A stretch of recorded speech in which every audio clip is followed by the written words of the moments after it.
ನಮಸ್ಕಾರ ವೀಕ್ಷಕರೇ, ಆರ್ ನ್ಯೂಸ್ಗೆ ಸ್ವಾಗತ. ನಾನು ಪರವೇಜ್ ಪನಿಬನ್. ಪ್ರಕೃತಿಯ ಸೌಂದರ್ಯಕ್ಕೆ ಮಾರುಹೋಗದ ಜನರೇ ಇಲ್ಲ. ನಿಸರ್ಗ ಹಲವಾರು ಚಮತ್ಕಾರಗಳನ್ನು ಸೃಷ್ಟಿ ಮಾಡುತ್ತೆ. ಬೆಟ್ಟದ ಮಧ್ಯೆ ಹಾಳಿನ ನೊರೆಯಂತೆ ಜಲಪಾತ ಬೀಳುತ್ತಿದೆ.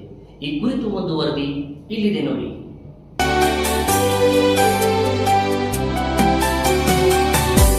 ಮುಂಗಾರು ಮಳೆಯೇ ಏನು ನಿನ್ನ ಹನಿಗಳ ಲೀಲೆ, ನಿನ್ನ ಮುಗಿಲ ಸಾಲೆ ಧರೆಯ ಕೊರಳ ಪ್ರೇಮದ ಮಾಲೆ, ಸುರಿವ ಒಲುಮೆಯ ಜಡಿ ಮಳೆಗೆ ಪ್ರೀತಿ ಮೂಡಿದೆ.